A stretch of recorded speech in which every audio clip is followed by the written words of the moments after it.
다윗이 이제 예루살렘 성을 빠져나가서 이제 탈출하는 장면들, 그 장면들이 쭉 계속해서 기록되어져 있습니다. 위기를 맞을 때 그 위기 맞은 사람을 도와주는 사람이 있는가 하면 그 위기를 보고 자기의 이익을 채우는 사람이 있어요. 어려움 당할 때 도와줘서 세워야 하는데 어려움 당할 때 이것이 기회다 하여서 그 사람이 가지고 있는 것을 전부 다 빼앗으려고 하는 그런 자들이 있다는 거예요. 다윗이 어려움을 당할 때 도운 사람이 누굽니까?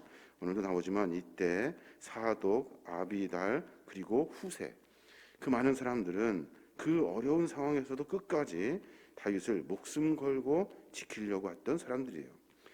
다윗의 고난을 이용해서 자기 이익을 챙기는 이런 모략가들이 있다고요. 그 모략가들, 압살롬에게 쫓겨 왕궁을 빠져나가는 이 다윗의 초라한 이런 행색에서 오히려 악한 욕심을 품는 자들이 있다는 거예요. 오늘은 그 이야기를 하고 있는 겁니다. 위기에 처하여 도움이 필요한 다윗에게 무력을 품고 또 다윗을 멸시하고 저주하고 또 배반하고 그리고 도전을 일삼는 이런 여러 악한 일들은 도피하는 다윗의 마음을 더욱 아프게 했을 거예요. 선이 어둠의 세력에서 그 자리를 내어주면 악의 무리가 득세하게 되어 있습니다. 결국엔 어떻게 됩니까? 선이 무너지는 것이 아니라 그 악이 아무리 득세해도 다시 선이 그 악을 이기게 되어 있어요. 이게 하나님의 원리라는 거예요. 다윗은 이 사실을 분명하게 믿고 신뢰합니다. 다윗은 이것을 믿었기 때문에 곤고한 상황에서도 하나님이 하실 일들에 대한 기대를 가지고 일을 진행해요.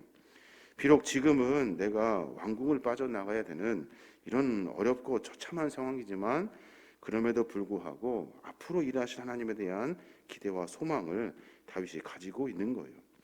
도피하는 다윗의 땅에 떨어진 이 신앙을 회복하여서 또 다시 하나님을 붙들려고 하는 그의 몸부림을 우리가 성경을 통해서 엿봐야 하는 겁니다.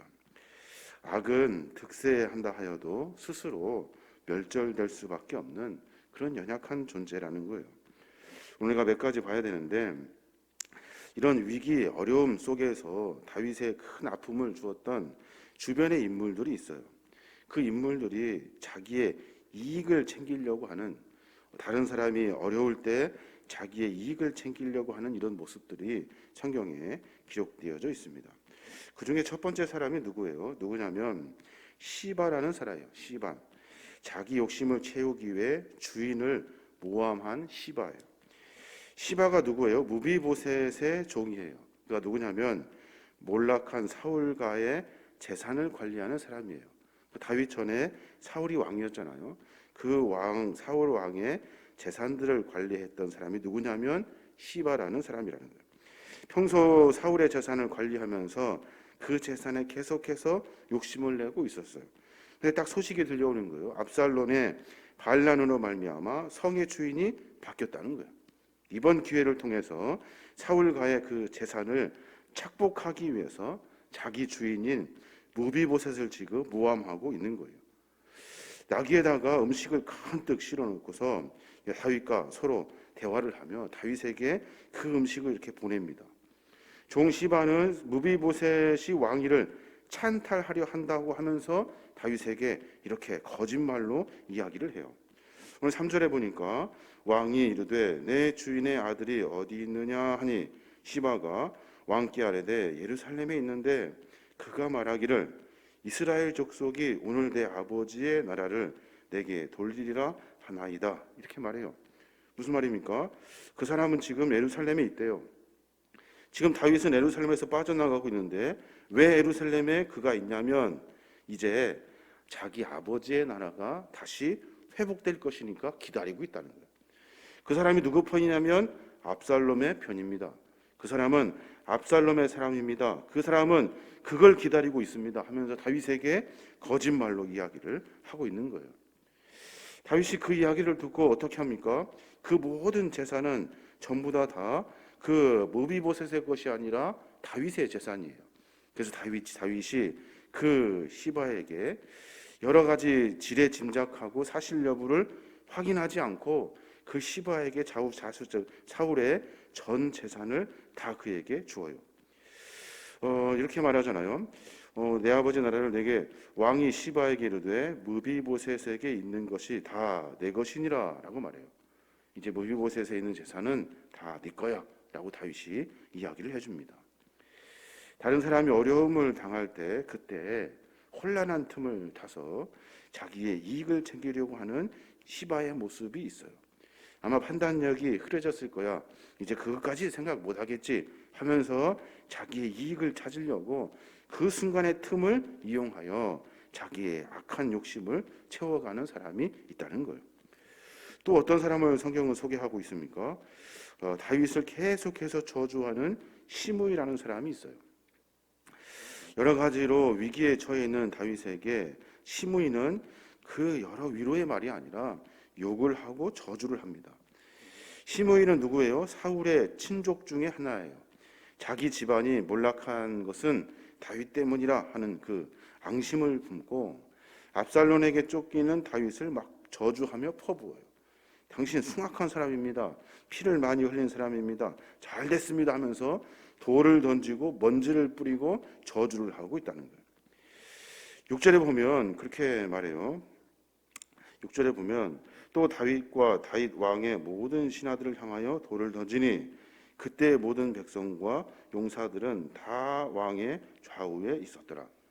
하도 많은 돌을 던지고 욕을 하니까 신하들이 왕을 좌우로 이렇게 호위를 했다는 거예요. 한번 생각해 보십시오. 여러 가지 어려운 일을 속에서 이렇게 성을 빠져나가야 되는 그 비참한 속에 시므이는 쫓아다니면서 돌을 던지고 저주를 하고 여러 가지 모욕적인 일들을 지금 다윗에게 하고 있는 거예요. 더 기가 막힌 것은 다윗은 이 광경을 겸허한 모습으로 받아들여요.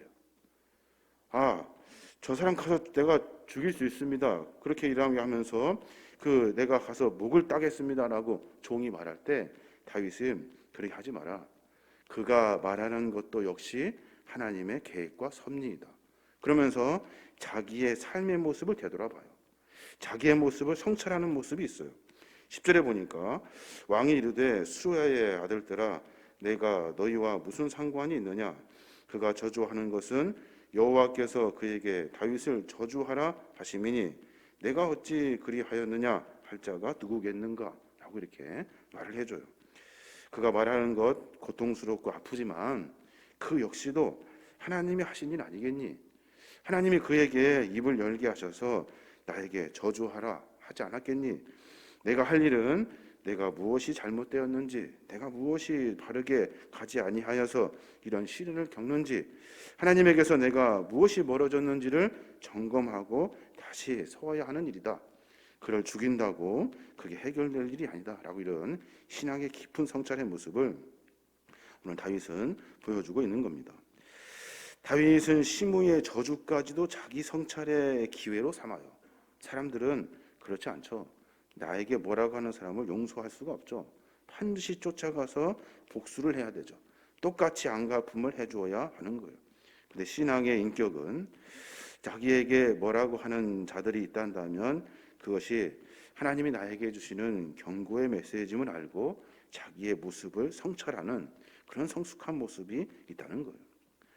참 이해하기도 어렵고 참 실천하기도 어려운 다윗의 신앙의 성숙의 모습을 우리가 보게 되는 겁니다. 또 하나 어떤 나쁜 놈이 있습니까? 누구냐면 아히도벨이라는 사람이 있어요. 아히도벨이 누구예요? 다윗의 책사였어요. 아주 명확한 책사. 오늘 마지막 절에도 그렇게 말해요. 몇 절입니까? 마지막 끝에 보면 23절을 보면 그때 아히도벨이 베푸는 계략은 사람이 하나님께 물어받은 말씀과 같은 것이라. 아히도벨의 모든 계략은 다윗에게나 압살롬에게나 그와 같이 여겨졌더라. 아히도벨이 말하면 하나님이 말하시는 것처럼 하나님에게 뭔가 전달받아서 말하는 것 같이 사람들이 그를 신뢰했다는 거예요. 이 아히도벨이 마음이 달라져서 자기 손주, 그러니까 손녀 바세바를 범한 다윗을 이렇게 미워하면서 하나님의 뜻에 대한 어떤 깊은 성찰이 없이 그걸 다 미워하면서 다윗을 배반하게 되죠. 그리고 나서 오늘 무슨 일을 합니까? 뭐라고 합니까? 압살롬이 물어요. 어떻게 하면 좋겠습니까? 우리에게 가르쳐 주십시오. 그랬더니 아이도벨이 하는 말이 왕궁에 있는 후궁들을 모든 사람들이 보는 앞에서 범하십시오. 라고 이렇게 가르쳐 주어요. 이것은 무엇을 의미하냐면 아마 전쟁에 이겼을 때 그 상대 나라의 왕이 그 후궁들을 범하는 그런 관례 같은 것이 있었나 봐요. 어떤 나쁜 습관들. 근데 그것을 그대로 따르게 하는 겁니다. 이제 그 나라, 그 왕은 완전히 끝났습니다 하면서 옥상에 천막을 쳐놓고 후궁들을 범하기 시작하는 거예요. 근데 아이도벨의 계략은 그 관례 때문에 그런 것이 아니에요. 의뢰하는 일이기 때문에 그런 것이 아니라 아이도벨의 모략은 겉으로는 그렇게 하는 것처럼 쫓지만 사실은 다윗과 압살롬을 영원히 이간시키려고 하는 간악한 그 의도가 그 속에 들어있는 거예요. 만약에 아이도벨이 압살롬으로 하여금 그 여러 일들을 통해서 그 쿠데타가 실패하게 되면 다윗이 다시 들어와서 모든 사람들을 처치하게 될 거고, 또 하나 이제 다윗과 압살롬이 어떤 계기로 하여금 다시 화합하게 되면 다윗은 말만 하면 그에게 입을 맞추고 품어줄 수 있는 아비거든요. 그때 아이도벨과 그 압살롬과 다윗이 완전히 멀어지게 하기 위해서 자기의 그 어머니 뻘 되는 후궁들을 전부 다 범해와서 다윗의 마음을 완전히 돌려버리게 하려고 하는 계략이 아이도벨에게 들어 있는 거예요. 이 악한 일들을 압살롬은 듣고 그대로 행합니다. 그리고 다윗과 압살롬의 관계는 완전히 멀어지죠. 그리고 압살롬은 자기 그 왕의 처첩들을 범하게 되는 그런 근친상간의 죄를 또 범하게 돼요. 여러 일들의 계획은 누구의 계획입니까? 아이도벨의 계획이에요. 그 사람이 말하면 하나님이 전달해서 말하는 걸로 모든 백성들이 알고 있는데 그는 지금 자기의 욕심에 따라 말하고 있는 거예요. 다 속고 있는 거죠. 사람의 삶의 여정 가운데 그런 신뢰를 하고 믿었는데 그 마음이 바뀌어져서 악한 일들을 하는 경우가 참 많습니다. 사람을 신뢰하는 것이 아니라 우리는 하나님을 신뢰해야 되고 또 하나님을 믿고 신뢰하는 마음으로 사람을 대해야 하는 거예요. 그래서 어떤 결과나 어떤 일들을 통해서 누구를 판단하고 가름하는 것이 아니라 하나님이 왜 그 일을 저 사람들에게, 왜 하나님이 하필이면 이런 일을 나에게, 왜 하나님은 도대체 무슨 계획과 일이 있어서 이 상황을 이렇게 하는 믿음의 성찰이 우리 안에 있어야 하는 겁니다. 사랑하는 위기에 처한 그 다윗이 예루살렘 왕궁을 떠납니다. 신하들을 데리고 떠나는데 변변치 않게 먹을 것도 없고 가지고 갈 것도 별거 없어요. 놓고 그냥 도망가는 거예요.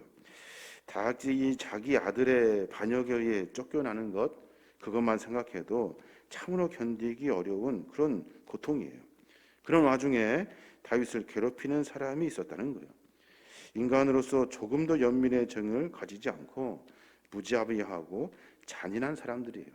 이번 기회에 욕심을 채우고 이번 기회에 완전히 끝을 내려고 하는 그런 안악한 모습들이 인간의 모습에 면면이 들어있다는 거예요. 타인의 교통을 이용해서 자기 욕심을 채우는 시바 같은 사람, 또 고난 중에 있는 사람을 비난하는 시므이 같은 사람, 사람과 사람 사이를 완전히 이간시켜서 분쟁을 조장하는 그런 아이도벨 같은 사람, 이런 사람들이 우리 주변에 면면이 들어있다는 거예요. 그때마다 어떻게 해야 됩니까? 그들과 일일이 싸우고 일일이 대면하는 것이 아니라 우리는 하나님께 맡겨야 돼요. 순간순간의 삶의 여정을 인도하셔서 그런 일을 당하지 않도록 기도해야 되고, 뿐만 아니라 그런 일이 있다 하여도 우리가 그런 일들과 싸워서 이렇게 하는 것이 아니라 하나님을 깊이 묵상하고 고민하여서 나에게 이런 일을 만들어 가시는 하나님의 깊은 뜻을 다시 찾아서 잘못된 자리에 있다면 돌에 서야 되고 죄의 길에 있다 한다면 그 죄를 씻어야 하는 그런 신앙의 성찰이 우리 안에 있어야 하는 겁니다. 다윗의 모습을 가만히 묵상해 보니 비참하기 짝이 없습니다. 돌아가는 모든 일들을 가만히 보니까 모든 것을 빼앗겼고 그 주변에 있는 사람 역시도 다 의기소침하여서 다윗을 승승장구했던 그 다윗을 쫓던 그 모든 신하들의 기세가 이제는 패전병과 같은 내가 끝까지 이 사람을 따라야 하는가 하는 그런 의구심이 들 만큼 완전히 다윗은 비참하게 돼버리고 말았어요. 결국에 어떻게 됩니까?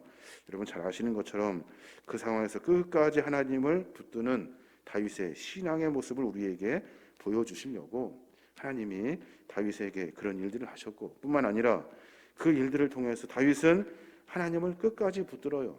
그래서 결국에는 다시 예루살렘 성으로 굉장히 짧은 시간 안에 들어가게 됩니다. 모든 것을 다시 회복하게 되고 하나님의 은혜를 다시 만나게 되더라는 거예요. 우리의 신앙의 삶의 모습 가운데 가장 중요한 것은 어떠한 상황이 있어도 하나님에 대한 그 믿음과 신앙의 신뢰를 돈독하게 싸워가야 하는 겁니다. 악이 이기는 것이 아니라 선이 이겨요. 우리가 하나님을 버리는 신앙의 변절이 어떤 상황을 만들어가는 것이 아니라 끝까지 믿음과 신앙을 지킬 때 모든 것을 주관하시는 하나님의 은혜를 우리가 누리게 되는 겁니다. 우리가 받아야 할 은혜는 거기에 있는 거예요. 그 깊은 그리고 그 넓은 믿음과 소망으로 말미암아 우리의 신앙의 삶을 만들어가는 겁니다.